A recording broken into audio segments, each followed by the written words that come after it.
Boa noite. Hoje nós vamos começar com uma pergunta. Existe compatibilidade entre o feminismo e o cristianismo? Vamos aprender como mentiras revestidas de modernidade e de defesa da mulher têm buscado destruir a identidade que Deus nos deu, questionando a identidade sexual de nossas crianças e destruindo famílias. Como podemos nos posicionar como pais e mães cristãos diante deste movimento? Vamos estudar hoje o que a palavra de Deus nos ensina a esse respeito. Estamos iniciando o programa Edificando Famílias pela Igreja do Nazareno Central de Indaiatuba. E eu convido você a estar com a gente nessa noite e a compartilhar o link desse programa com seus amigos, nas redes sociais, nos seus grupos de WhatsApp, nos seus grupos de contatos que você tiver. Compartilhe para que as pessoas possam ouvir aquilo que Deus tem para nós reservado na noite de hoje. E para estar com a gente aqui, aí também quero te lembrar, nós temos o chat, né? Você pode conversar com a gente no chat. A Denise está aqui, mas ela vai acompanhar também através do chat. Se tiver alguma pergunta, alguma questão e der tempo, a gente encaixa aqui mesmo nesse programa de hoje. E hoje com a gente está aqui duas mulheres que vão conversar a respeito desse assunto. A primeira, a Denise Maia, líder do Ministério de Família, esposa do Edivaldo, que vocês conhecem. Boa noite, Denise. Boa noite, Lauro. Muito bom estar aqui. E aqui a professora Adriana Cândido, professora do ensino médio, estudiosa do assunto, que vai falar com a gente a respeito desse assunto muito importante e vai despertar em mim e em você que está acompanhando curiosidade e informações preciosas. Boa noite, Adriana. Boa noite, pastor Lauro. Obrigada pelo convite. Eu espero que eu possa colaborar. Com certeza. E aqui a Fernanda, minha esposa, né? Ao meu lado também. Boa noite, Fernanda. E hoje o tema dessa noite é feminismo, as verdades que não te contaram. Este é um assunto atual que desperta muita curiosidade e às vezes polêmicas, mesmo tratando às vezes dentro do ambiente cristão, é um assunto de curiosidade e polêmica. Antes de iniciar nossa conversa aqui, o que despertou em você o interesse de aprender ou de se aprofundar nesse assunto? Então, boa noite, né, novamente para todo mundo que está ouvindo. Na verdade, pastor, eu posso, acho que, colocar um pouquinho da minha história para chegar, como que eu cheguei até aqui, né? Eu sou casada, mãe de 2 meninos, e quando eles estavam bem pequenos, eu resolvi mudar de carreira. Então, abri mão de uma carreira em empresa, né? Trabalhava com marketing, para ir para a área de ensino. Eu tenho formação na área de letras, tenho pós-graduação na área de planejamento estratégico. E eu entrei na área de ensino, né? E eu sempre quis trabalhar com o ensino médio, que é a área que eu gosto.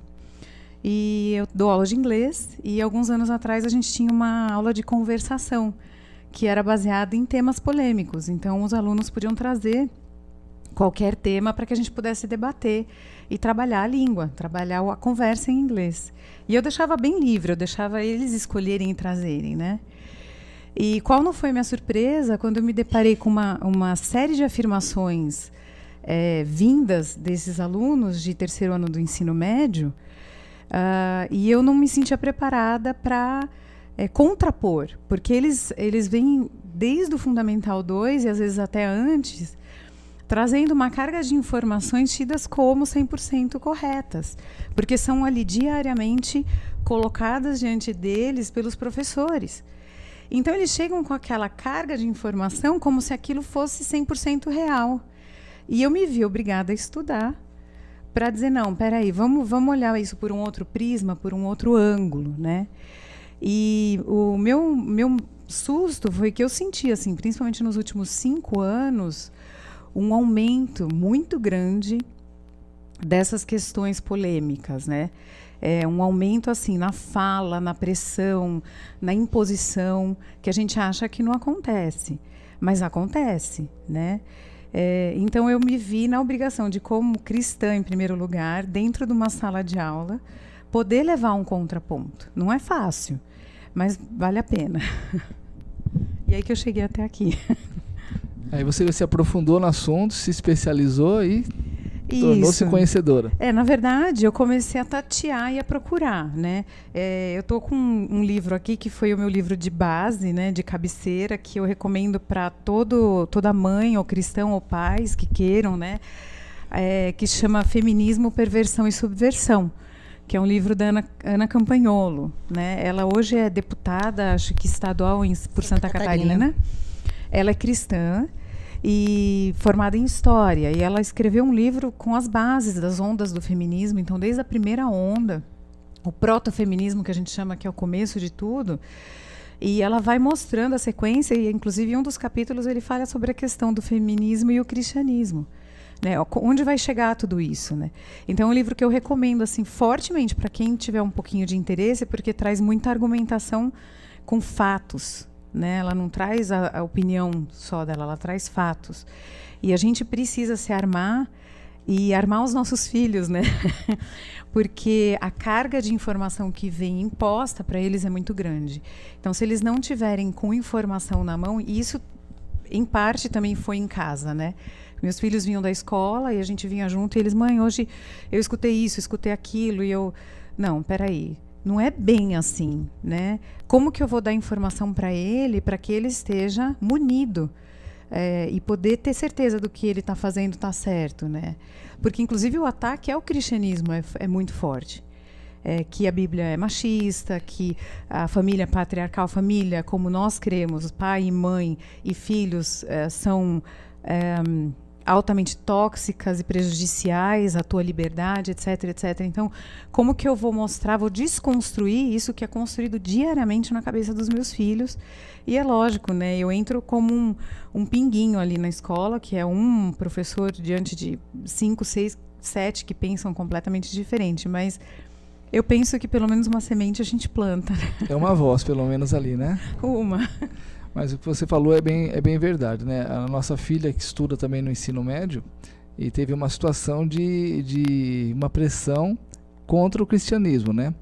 E ela sofreu com essa situação porque ela não conseguia argumentar, mas ela ouvia as argumentações, às vezes, dos professores, né? E ela não sabia como argumentar e aquilo estava fazendo mal para ela. Aí eu até comprei um livro que eu estou lendo também, que o título é Não Tenho Fé Suficiente para Ser Ateu, né?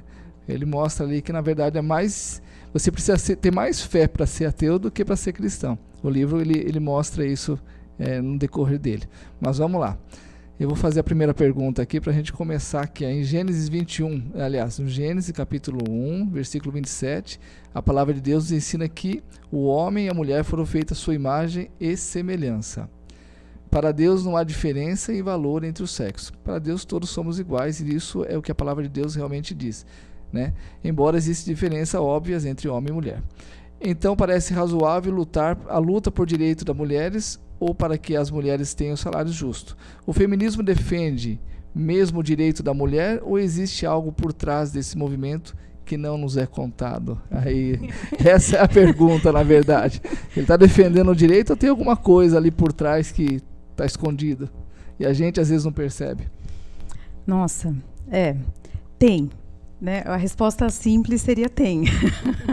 A construção dessa resposta é que levaria um tempinho, né? Vou tentar ser bem objetiva.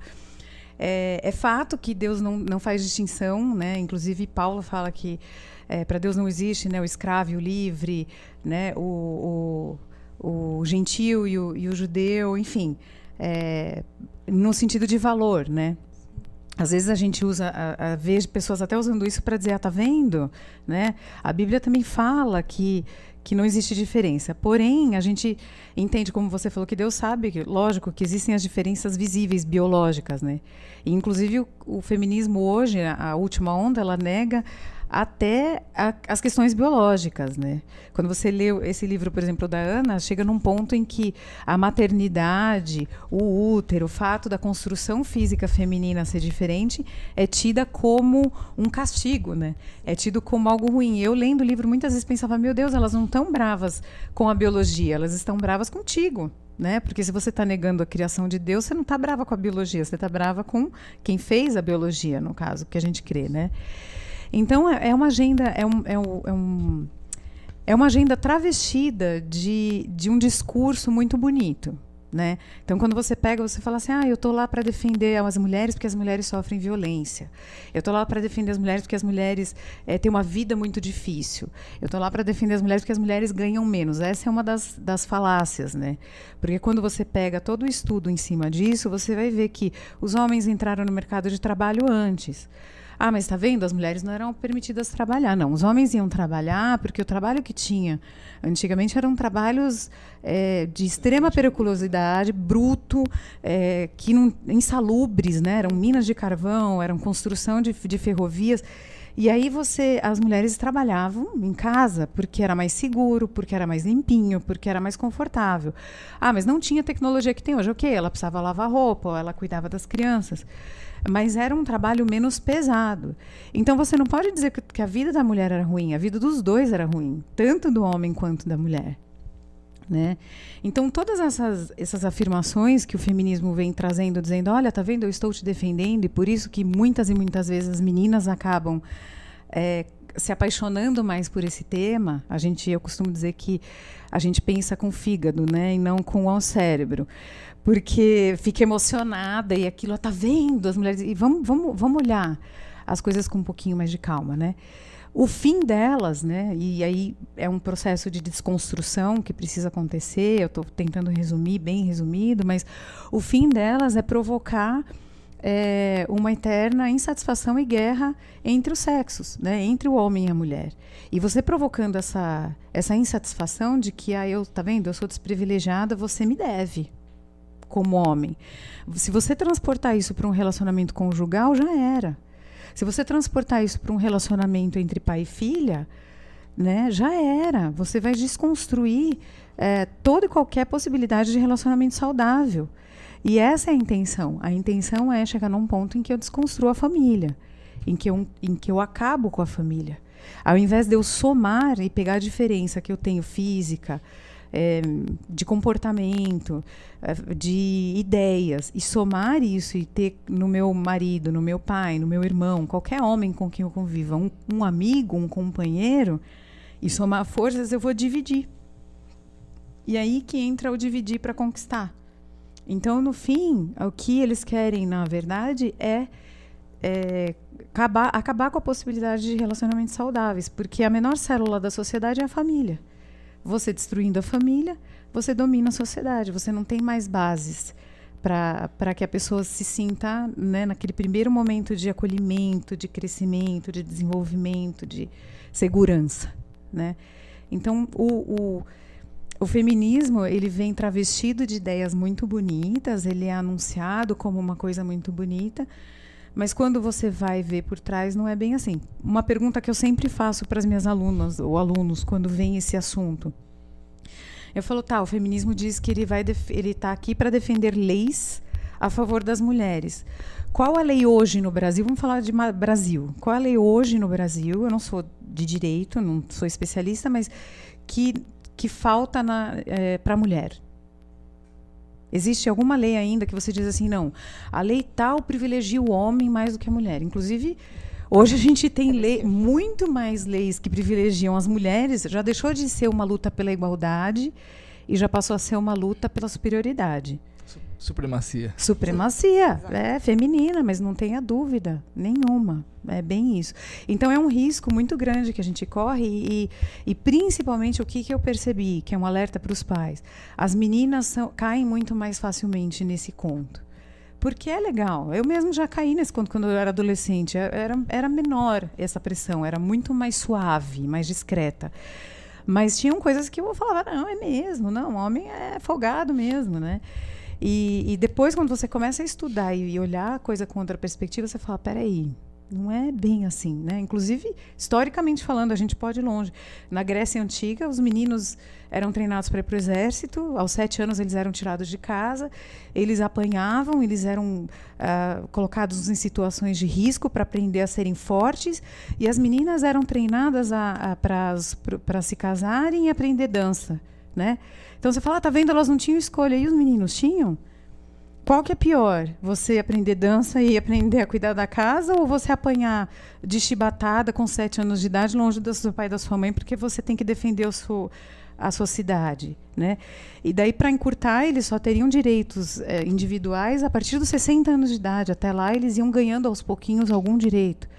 Então, a história não é bem assim como é contada, né? A gente precisa entrar um pouquinho mais em detalhes. A história é um pouco romanceada. Bem romanceada, eu diria. Quando você fala que as meninas caem mais que os meninos nesse conto, será porque os meninos às vezes abrem mão, acabam... deixa isso para lá, e as meninas acabam absorvendo mais esse ponto de vista? Eu acho que tem 2 lados aí, que eu percebi nesses anos lidando com os meninos de ensino médio. Existe uma pegada aí, que eu acho que é até maligna, que isso tem começado muito antes, né? Tem começado no Fundamental 2. E é um período de desenvolvimento em que eles colocam as crianças na escola com a mesma faixa etária. Porém, a gente já sabe que os meninos eles têm um desenvolvimento de maturação um pouco menor, né? 1 ano de diferença talvez seria o ideal para os meninos entrarem depois, por exemplo, conviverem com... Os meninos seriam um pouquinho mais velhos que as meninas. E aí, quando começa esse tipo de assunto, os meninos têm 2 saídas, né? Ou eles se retraem, eles se encolhem muito, eles têm medo de falar, eles se sentem constrangidos, ou eles são colocados sobre eles uma carga de culpa muito grande. Aí vai depender da situação familiar deles, do que eles veem, do que eles vivem, né? Então eu percebi assim que chega um momento em que eles se calam, porque qualquer coisa que eles falem que eles vão falar é um problema, né? Eu geralmente puxo com saca-rolho e falo, viu, e os meninos, o que vocês acham disso? Para dar voz para eles. Então eles acabam desligando, né? Eu vou pensar no videogame, isso não é comigo, isso é com elas. E eles, acho que a dor menor para eles é se abster, o que é um perigo, né? E as meninas se identificam, né? Porque, querendo ou não, por mais que se pregue que não, o professor ainda é figura de autoridade dentro da sala de aula. E existe uma questão de que tem muita mentira, para falar o português bem claro. Tem professor que vai debater com o teu filho ou com a tua filha e ele lança um dado estatístico ou ele lança uma inverdade, uma mentira ali, e o adolescente ou a criança ele não tem condição de rebater aquilo. Ele não tem maturidade. Você está falando de um adulto debatendo com uma criança pequena, ou um jovem, né, entrando na fase jovem. Então, eles se retraem muito por constrangimento, né? E isso vai causando baixa autoestima, isso vai causando uma série de problemas. Eu já tive conversas com coordenação dizendo, viu, todo professor entra em sala de aula, olha como as meninas são legais, olha como o trabalho delas é lindo, como elas fizeram bem feito. Mas vocês meninos só conversam, vocês só fazem errado, vocês estão toda hora fazendo bagunça. E quando as meninas estão conversando, ai, fulaninha, por favor, você não quer parar de falar? Ela é tão meiguinha, né? Mas o menino, não, o menino é terrível. Então, esse reforço negativo, né, de constrangimento é constante. E aí, como que você está construindo a personalidade do teu aluno, aqui falando como professora? Né? Então, vocês não querem igualdade? Então, se eu mando os meninos pararem de falar, eu mando as meninas pararem de falar também. Ou vocês estão falando muito, chega aí, né? Mas a gente, assim, é aquilo que eu te falei, um em 10, né, que não fazem. Então, isso a gente tem, tá acontecendo que a gente está recebendo um grupo uma geração que está extremamente constrangida e retraída, de homens, né? Ô, Adriana, você tem falado bastante do ensino médio, né? Mas eu sou mãe de 2 crianças pequenas, um menino e uma menina. E eu já comecei a notar essa questão na escola, que os meninos... não, é sempre muito agitado. Todos os meninos são agitados, enquanto as meninas são bonitinhas, né? Essa é uma das coisas. E a outra coisa, assim, livros de leitura que tentam realmente, assim, desconstruir a autoridade familiar. A minha pergunta é, para aquelas pessoas que são cristãs, que falam assim, puxa, não estou nem aí com esse tema, não gosto desses rótulos, não gosto de me envolver, isso parece algo político. Por que isso é importante? Por que é importante a gente estar discutindo desse tema? E eu já vou emendar uma outra pergunta aí. Se eu colocar meus filhos num colégio cristão, eu estou ajudando a blindar o meu filho desse tipo de situação e doutrinação? Então, eu acho eu vou começar pela segunda pergunta e depois eu passo para a primeira, né? A minha opinião é que não, a gente não blinda, né? Tinha um pastor um tempo atrás que eu costumava ouvir, eu não me lembro mais o nome dele, ele fazia quadros com nariz de palhaço, tal, eram tipo esquetes. E ele conta a história dos eucaliptos, né? Que os eucaliptos cresciam muito alto e muito finos e balançavam muito e tal, e na hora de cortar eles acabavam ficando muito finos, porque o vento vai balançando, ele vai criando elasticidade, mas ele não cria corpo. Então tiveram a feliz ideia de colocar um acrílico em volta da plantação de eucaliptos para que eles para que ficassem mais largos e dessem mais produção de eucalipto, né? E quando eles foram ao final daquele experimento cortar os eucaliptos, eles estavam ocos, né? Então qual que é a moral da história? A resiliência, né? A Juliana Ferron falou algo muito importante no último programa, que ela falou assim: não, esse negócio de qualidade de tempo e de tempo, que o que importa é a qualidade de tempo, foi a maior mentira que contaram. E realmente, né, você precisa pensar que os seus filhos estão na escola de 5 a 7 horas por dia, no mínimo, recebendo todo tipo de informação. Então se eu puser numa escola cristã, eu vou resolver. Ok. E os programas de televisão, os amigos, as conversas com pessoas de fora, porque nós estamos no mundo, nós vivemos no mundo. Os filmes, as séries, os livros, né? E nada garante que o professor que está dentro da escola confessional, ele vai seguir a mesma linha, porque ele passou por uma universidade, e dentro das universidades os nossos professores são doutrinados. Então, eu, na verdade, assumi uma postura, assim, de eu doutrinar meus filhos, né?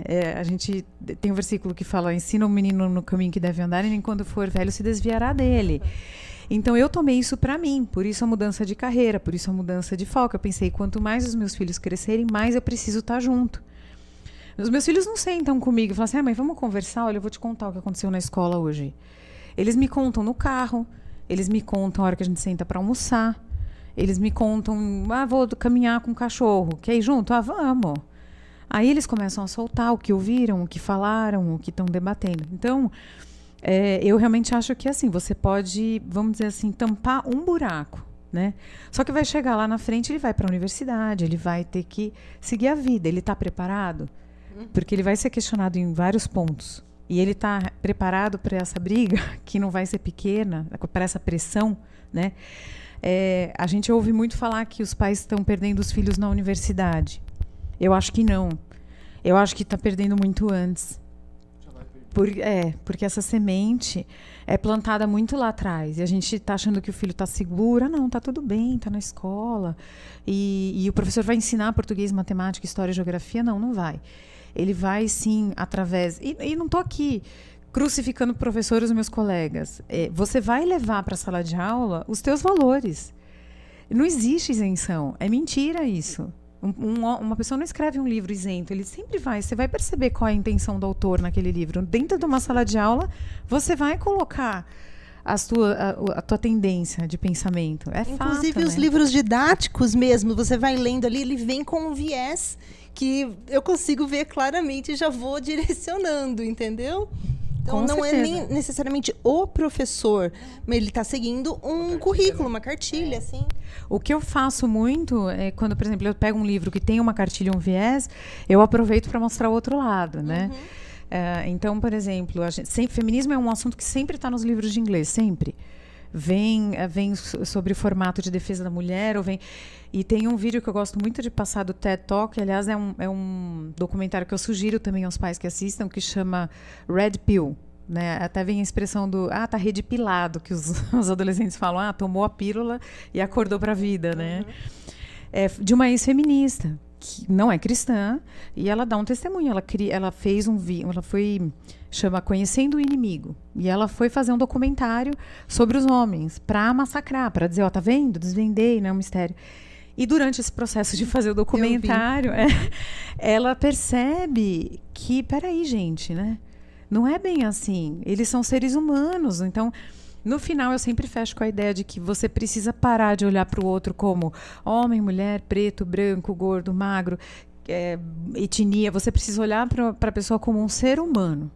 né? O que vai dizer se você é bom caráter, mau caráter, o que vai dizer se você é uma pessoa legal são as tuas ações, as tuas atitudes, isso, né, subtraindo o cristianismo, vamos dizer, dentro de uma sala de aula, né? A tua educação, e não qual o teu gênero ou qual a cor da tua pele, ou enfim, né? Essas divisões, elas vêm para enfraquecer a sociedade, elas não vêm para fortalecer, né? E a outra pergunta era sobre a questão... A questão da escola, né? A escola é um instrumento, né, para ensinar nossos filhos. Você já, na verdade, falou assim, de como que a escola tem sido usado como um instrumento para tirar essa autoridade e colocar essa doutrina de feminismo na vida dos nossos filhos, né? E eu iria até um pouco mais longe, por exemplo, quando você percebe, quando você fala... existe uma generalização, então... Existem frases do tipo, homem não presta, né? Ou homens, eu já ouvi, até uma palavra meio pesada, né? Eu estava compartilhando com o pastor e a Fernanda. Meus filhos ouviram dentro da sala de aula. Todo homem é um estuprador em potencial. Quer dizer, você fala isso numa sala de aula para meninos, olha o constrangimento que você está causando para eles. Porque eles não vão ter condição de se defender, né? E aí você cria, você vai minando a masculinidade. E para onde isso vai parar? Hoje a gente tem, existe também um outro documentário que eu costumo passar para eles, que fala sobre a feminização do homem. Então, hoje o homem está sendo feminilizado, ele está perdendo a essência dele. E não só na vestimenta, nas atitudes, no comportamento, mas inclusive na alimentação. Os alimentos à base de soja, eles liberam altos níveis de hormônio feminino. E isso tem comprometido a produção de testosterona, né? Então, são várias frentes, né, que a gente precisa vigiar e estar em alerta. Bem, você já começou na próxima pergunta, muito bom, né? Como que é? Então, aí, como você estava falando, né, sobre o feminismo, essa busca de desconstruir o masculino, né? Quais são essas consequências para a família, né, e para a sociedade dessa desconstrução? Então, nossa, é um assunto bem extenso. Eu acho que eu vou começar pela parte mais profunda dele, que é a questão da figura masculina, né? Uma vez que eu tiro a autoridade e que eu coloco toda a figura masculina como uma figura ameaçadora, né? Eu tiro aquele conceito de proteção, de cuidado, e aí quem que é a nossa figura hoje de maior proteção e cuidado? É Deus. Então eu já começo... afastando o homem de Deus cada vez mais, a mulher de Deus. Eu vou ter uma dificuldade tremenda de me relacionar com Deus como figura masculina, como meu pai, como aquele que me protege, me guarda, me ama, que me supre, né? Então eu já começo a afastar as pessoas dos valores cristãos e judaico-cristãos, que foram os valores que construíram a nossa sociedade até hoje, né? O segundo problema, e daí eu já vou transferindo para o pai físico, para o meu pai ali, que está comigo todo dia, né? O pai, ele tem aquela figura, pelo menos para mim, né? Eu acho que para quem tem mais idade, daquele cara que é o porto seguro. Então, meu pai chegou em casa, que delícia, né? E é interessante como a gente transfere isso para o relacionamento conjugal. O meu marido, quando viaja, ele chega em casa e fala, chegou. Né? Eu preciso dele fisicamente para dirigir ou para me levar para algum lugar, ou enfim, eu moro numa casa segura, dentro de um condomínio. Não, mas simplesmente a presença dele me traz segurança. E eu vou tirando isso, eu vou desconstruindo isso. Então a menina passa a não respeitar mais o pai, ela passa a ter uma dificuldade, ou um menino, mas a menina mais que acaba se identificando com isso. E por fim, eu vou levar isso para o meu relacionamento conjugal. Então qual que é o perigo disso como sociedade? Como sociedade é o seguinte, quando tem uma guerra, quem que vai para a guerra? Geralmente são as mulheres. Fosse o homem, né? São os homens, né? Recentemente eu li que o Partido Comunista Chinês está proibindo a feminização dos homens agora na China, porque eles não têm mais contingente de exército. Para defender a sua fronteira. Para defender, né? A pátria deles, né? Então estão proibindo que homens usem roupas de mulher, estão proibindo programas com homens feminilizados. Por quê? Porque eles são bonzinhos? Não. Porque eles sabem que na hora do vamos ver, quem vai ser o defensor da casa e da família é o homem, né? E aí entra uma questão até, tá vendo, você está sendo preconceituosa? Não. entra numa queda de braço com um homem. Né? Eu não sou exemplo para ninguém, porque eu não tenho tamanho, mas assim, se pegar a Denise e um homem que seja menor que você, toda a composição física dele, biológica, muscular, de osso, de hormônio, você não vai dar conta dele. Né? Então, não adianta negar isso. Existe uma necessidade de proteção aí. E a mulher, ela brigou para deixar de ser protegida. Ela está brigando porque eu não quero que você me proteja. Eu consigo me proteger sozinha. Eu não, viu, gente? Se alguém quiser me proteger, eu falo pro meu marido, me proteja, por favor. Né? Então, porque isso não diz menos de mim. Isso só diz que eu tenho alguém que me ama e me protege e que eu sei a minha limitação física. Né? Mas isso não quer dizer que eu tenho... isso foi transportado para o feminismo do tipo, você é dependente. O que também não vejo problema nenhum. De uma forma pejorativa. Mas de uma forma né? pejorativa. Você não pode. Não posso mesmo. A não ser que eu esteja armada para me defender contra um outro homem. Senão eu não vou conseguir, né? E a gente vê isso muito nos esportes.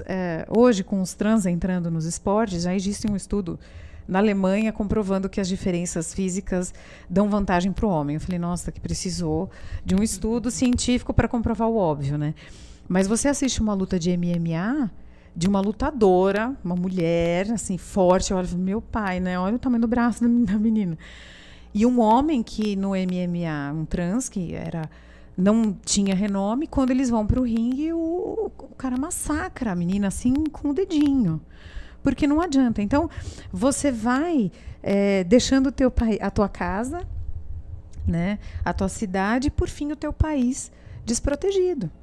Você não vai ter contingente de homens, né, que estejam ali dispostos ou que tenham essa capacidade de defender a sua casa, a sua família e a sua pátria. A verdade é essa. E a gente sempre fala que, a gente já fala nos cursos de educação de filho, né, que a gente comenta que os braços do pai são os braços que dão proteção. Sim. E conforto para os filhos, né? Especialmente para a menina, né? Então, eu percebo quando eu chego 2 meninas em casa, 2 adolescentes. Quando eu chego em casa, elas estão assim meio aflitas, elas veem que eu abraço, elas se sentem protegidas, seguras. Fala, calma, filha, tudo bem, né? Ela vem comigo, abraça e sente segurança. Eu acho que a gente vai mais além, né? O pai não só ele dá a segurança, esse é o mais, acho que o mais escancarado, mas o pai, ele é a figura que vai liberar a identidade do filho, que vai abençoar o filho, agora falando da nossa fé, e que vai demonstrar qual é o caminho que esse filho vai seguir. Ele é o sacerdote, né? Se eu desconstruo esse sacerdote, a minha casa fica descoberta, né? Fica desprotegida.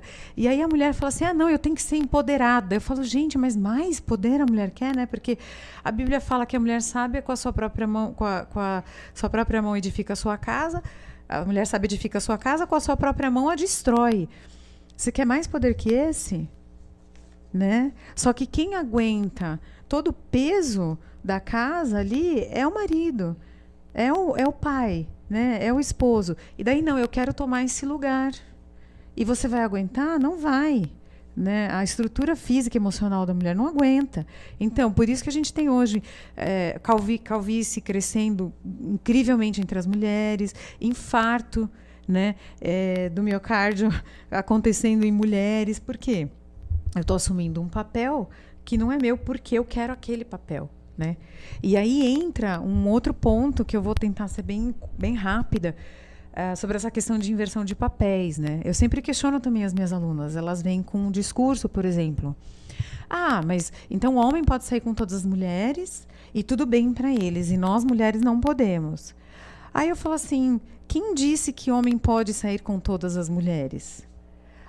É socialmente aceito. Eu falei, tudo bem, então porque é socialmente aceito é correto? Então, em vez de você levar o nível do homem com quem você vai se relacionar, olha, se você é um cara que sai com todas, eu não te quero, porque eu sou especial e eu não aceito isso na minha vida, você vai descer ao nível dele. E dizer, não, eu quero ser igual. E é isso que as meninas têm feito e têm se machucado de forma, assim, tremenda. Tem trazido feridas para as meninas, né, novas, de uma forma...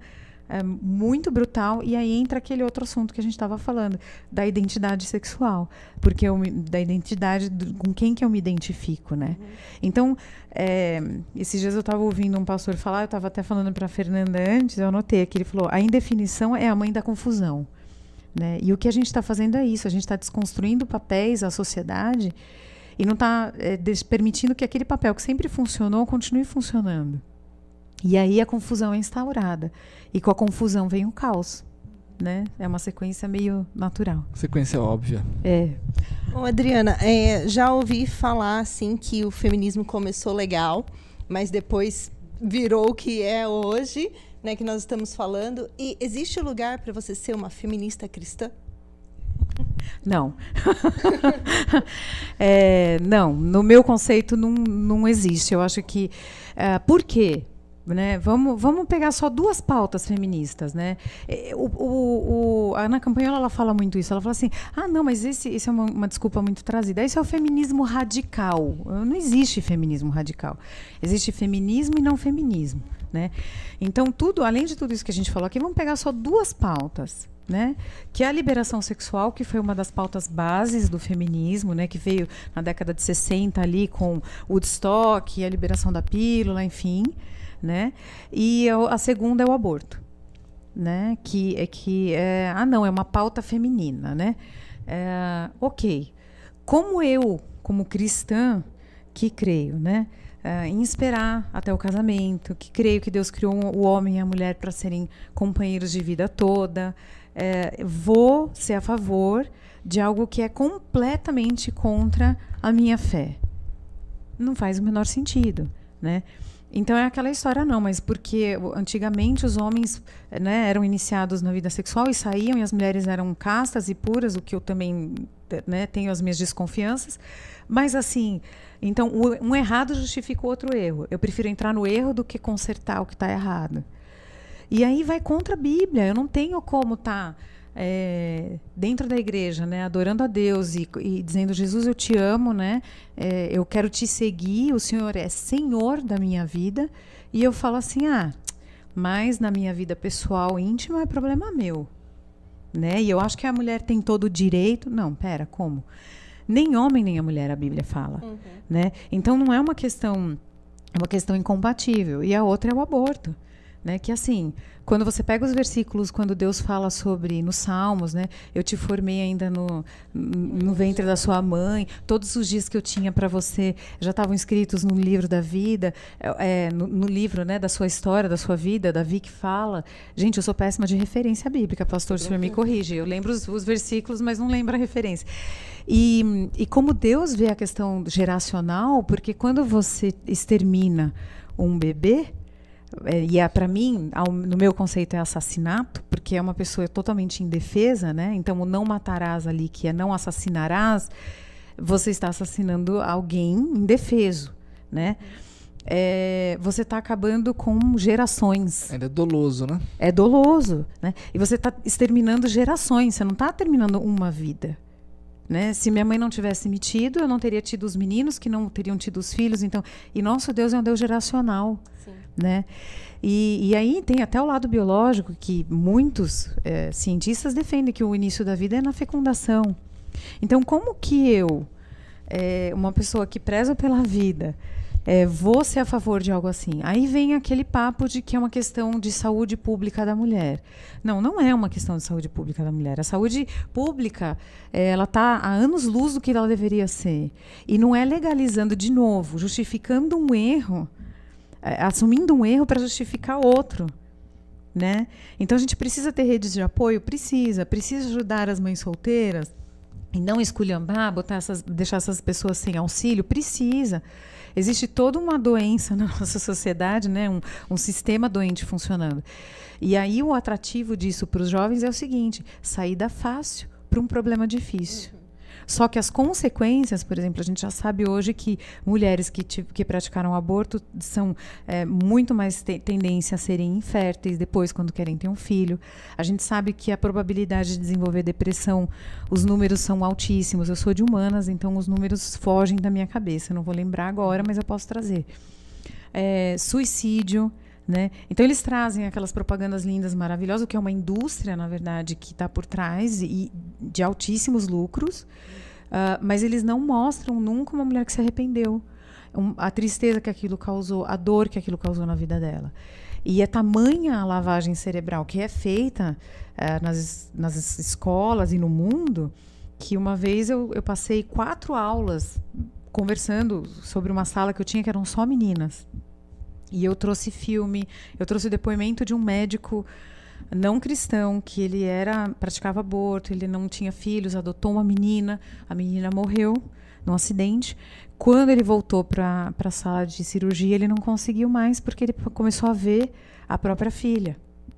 Ele entendeu que caiu a ficha dele ali. E ele está num Senado americano defendendo que seja revogada a lei, né, de liberação do aborto. E depois de tudo isso, eu terminei eu falei, bom, e aí? O que vocês acham? Qual seria a solução para o problema da menina do filme, que engravidou e mostra todo o drama dela e tal? No fim, ela perde naturalmente. Todas as 10, não, o aborto. Até aquele dia eu saí da escola, eu falei, Senhor, o que eu estou fazendo aqui? Né? E aí foi que Deus falou para mim, plantando sementes. Porque eles trazem esse assunto para crianças e jovens que não têm a mínima noção. Eles falam de um assunto seríssimo e profundo, como se fosse tirar uma pinta. Eu vou ali no dermatologista tirar uma pinta. E as consequências são gravíssimas e seríssimas, né? Então, eu não tenho como cristã e seguidora de Jesus Cristo defender só essas 2 pautas, tem outras, né? Mas começando por aí já não tem compatibilidade. Já não tem jeito, né? Não. É incompatível. Não. Não daria, realmente, né? Se você defende a vida, nós como cristãos, que prezamos pela vida, pela preservação da vida e que mais pessoas possam se manter, vai lutar justamente contra a vida, não tem como, né? E além da figura do sacerdote, né, do homem que você comentou, você não comentou agora, mas o sacerdote, o homem como sacerdote, como você desfigura isso dentro do seu lar, você está quebrando um princípio bíblico também, então não daria para defender também, né? Uma outra questão é que em Provérbios 22:6 diz assim, para a gente educar a criança no caminho que se deve andar e que quando ela se envelhecer, ela não se desviará dele, né? Ela não vai se desviar desse caminho. Como nós, de forma prática, pais, mães, especialmente a mulher, pode agir numa situação como essa, nesse mundo que tem essa viés, essa perspectiva feminista? Então, aí tem vários ângulos, né? A campanhola ela traz no final do livro, porque você começa a ler, começa a te angustiar muito. Você vai ficando angustiado. E no final ela dá uma sugestão. Uma das sugestões dela é a gente ser o mais feminina possível, né? Valorizar o que é feminino e não aceitar, porque assim, quando a gente fala da desconstrução, a gente desconstrói os homens, mas desconstrói as mulheres também. Então tudo que é feminino, tudo que é belo, tudo que é doce, tudo que é bacana, não, isso não presta. Tanto que você vê que tem uma ala feminista radical, que eles chamam, né? Que o legal é ser feio, o legal é você quebrar os padrões, né? Na verdade, o feminismo acaba descaracterizando a própria feminilidade da mulher, né? Total. Porque a mulher deixa de ser aquela figura bonita, né? Isso. Ela busca ficar desconstruída, inclusive fisicamente, para mostrar o que ela está fazendo por dentro. Então, esse é um ponto que eu peguei muito para mim. Eu acredito que o segundo ponto é a gente não ignorar. A gente está sendo, é como um veneno que está sendo lentamente injetado nas nossas crianças, né? E em pequenas coisas, por exemplo, eu gosto muito de filme, né? Eu estava até conversando com meu marido outro dia, a gente foi tomar um café, ele estava falando, Adri, todos os filmes da Marvel, os filmes antigos, Indiana Jones, eles estão agora substituindo os heróis por heroínas. Sim. Eu falei, viu, mas se a mulher é tão empoderada assim, como dizem, por que não criam filmes novos? Por que eu tenho que tirar esse lugar? Você percebe que não é uma questão assim de valorizar algo que já existe, é questão de destruir algo para colocar outra coisa no lugar, que não é o lugar dela, né? Então, o segundo ponto é a gente se posicionar, né? Eu já ouvi, você é machista. Não sou, porque eu não sou feminista, então eu sou machista. Por quê? Um lado ou outro. Eu não sou nenhum nem outro. Né? E o Jordan Peterson, que é um outro cara que eu indico também para todo mundo que precisar ou quiser investigar alguma coisa sobre isso, ele é um professor de universidade no Canadá, psicólogo. Hoje ele já está se assumindo cristão, ele andou em conflito. Até tem um vídeo dele falando sobre Jesus e se emocionando. E ele foi altamente atacado porque ele se posicionou contra a lei da linguagem neutra no Canadá, porque ia virar uma lei. Aliás, isso é outro perigo, né? A gente brinca com isso, mas é, de novo, desconstrução da língua que desconstrói a cultura, que desconstrói a tua identidade. Então, é mais sério do que... Desconstrói um povo, né? Desconstrói um povo, tá? Então, isso é muito, muito sério. E a gente brinca, lembra do Mussum, né? Quem é da década de 80 e tudo, mas é muito mais profundo do que isso, né? E ele fala isso, ele traz isso à tona. Ele fala assim, quem vai defender os homens? Porque assim, ele falou, 2 homens brigando, a gente sabe como vai escalonar. Eles começam a discutir, vai aumentando, né? Faz aquela postura de armar, né? Enche o peito e vai para cima. Isso é a sequência de discussão de 2 homens. Mas se uma mulher está discutindo com um homem, você não vai poder fazer isso. Porque tudo que você fizer vai se virar contra você. Aí a moça que está entrevistando ele falou, então qual é a solução? Ele falou, a solução são as mulheres que não são feministas defenderem os homens. E dizerem, não, peraí, eu não sou feminista, o feminismo não me representa porque elas assumem que elas são as representantes das mulheres. Não me representam, tá? E isso eu falo para qualquer uma. As feministas não me representam. Margaret Thatcher falou isso, que foi a primeira ministra da Inglaterra. Ela falou assim, eu não devo nada ao feminismo. E foi mãe, foi esposa e foi a primeira ministra da Inglaterra, apenas. Né? A Dama de Ferro, né? A Dama de Ferro. E a gente se posicionar, porque os homens eles estão numa posição extremamente complicada. Né? Como a gente viu essa semana, que o senador falou para... O entrevistado, ele estava na CPI, falou para a senadora, ou vereadora, não sei, deputada, você está descontrolada. É machismo, tá vendo? Mas, viu, a mulher está descontrolada mesmo, querida. Se controla, né? E aí, por que o feminismo não defende a mulher? Defende uma ideologia. Você viu alguma feminista se levantar contra os abusos no Afeganistão? Não. Você vê alguma mulher se levantar contra o que foi feito com a doutora Nisi Yamaguchi? Que uma senhora, uma médica renomada, foi brutalmente humilhada. Você não viu uma virar e falar, epa, está destratando uma mulher. Porque elas não defendem as mulheres, elas defendem uma ideologia. Né? Então, a gente, como mulher cristã, conservadora, a gente precisa estar preparada para defender os nossos maridos, os nossos filhos, os nossos pais, a nossa fé. Né? Então, eu me coloco mesmo, eu falo, não, eu defendo os meus meninos, eu tenho 3, né? Meu marido e meus 2 filhos, e eu vou defendê-los até onde der, porque o que vocês estão fazendo com os homens é inaceitável. Aí eu uso a carta deles contra eles mesmos. Eu falo, eu tenho lugar de fala, porque esse negócio é um absurdo, né? Mas eu tenho lugar de fala, eu sou mulher, então eu posso falar. Né? Então, acho que são esses 3 pontos. Valorizar o feminino, defender os nossos maridos e os nossos homens quando se trata desse ponto, né? Ideológico, e nos posicionar mesmo. Chega. Né? Até aqui deu, daqui vocês estão já entrando num campo que eu como mãe e esposa e filha também não aceito. Né? E como mães e pais, né, é importante estar atento com o conteúdo que os filhos estão recebendo, né? Acho que é um posicionamento que nós, como cristãos, né, tanto o pai quanto a mãe, está observando e né, verificando exatamente que tipo de conteúdo tem. Como a Denise falou, ela leu o material da Abigail, acompanha.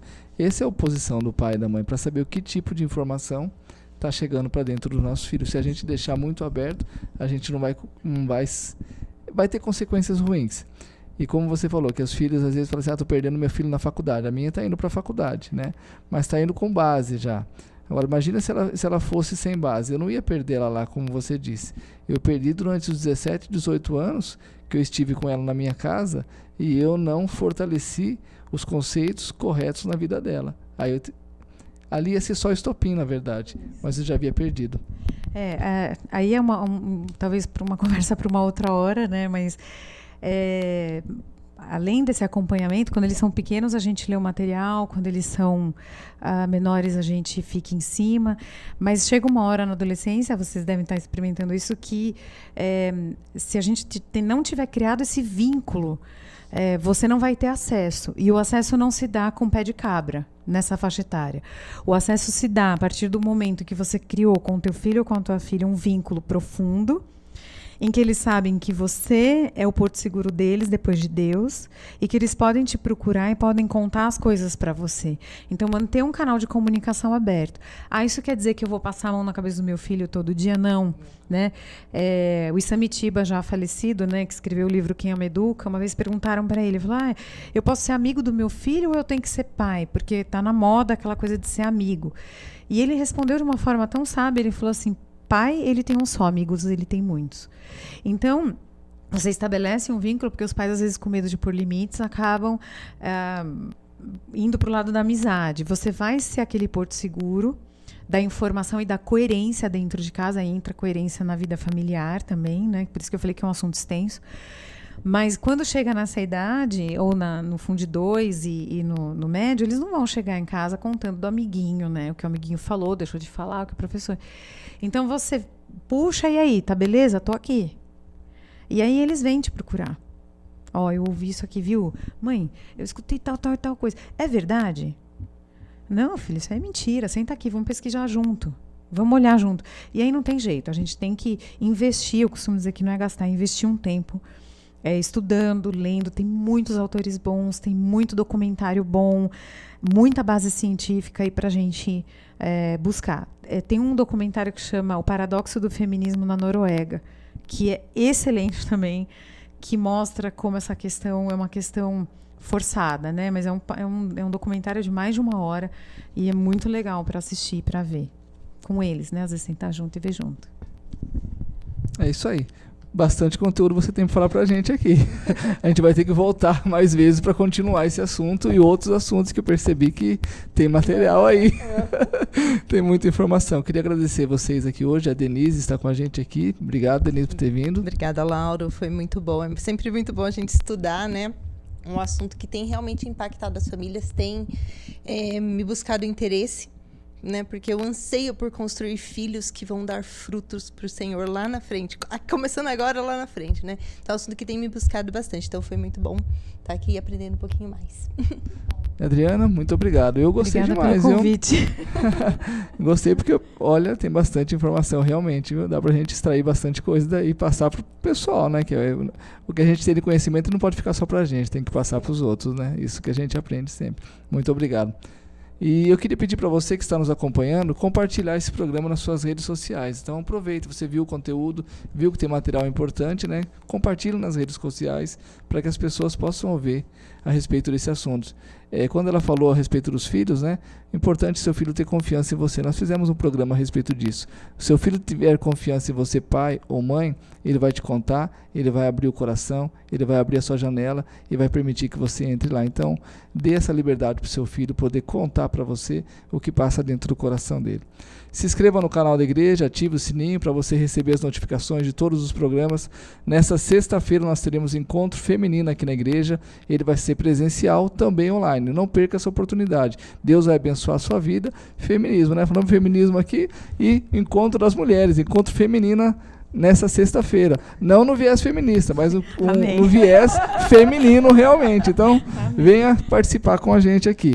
E na próxima semana nós teremos um programa especial para a Semana da Criança, entre pais e filhos, uma gincana, brincadeira, um programa diferente. Então venha assistir com a gente, participar com a gente desse programa. E antes de encerrar, claro, vamos fazer uma oração para que Deus abençoe a sua casa, a minha casa, a nossa casa aqui. Senhor Deus, nós louvamos ao Senhor por essa noite, pela tua presença aqui e pela tua palavra anunciada, a forma que foi conduzida, a forma que foi debatido o assunto, Pai, a abertura de mente, entendimento sobre assuntos tão importantes, Pai, que nós como pais e mães possamos estar atentos na criação, na condução dos nossos filhos. Abençoe cada lar que esteve nos acompanhando, cada família, cuide para que eles estejam atentos, Pai, e possam ser firmados no Senhor, ter a base em Ti, Pai, e ter uma família sólida e edificada sobre a rocha que é Cristo. Obrigado por essa noite, que o Senhor esteja com a gente, em nome de Jesus. Amém.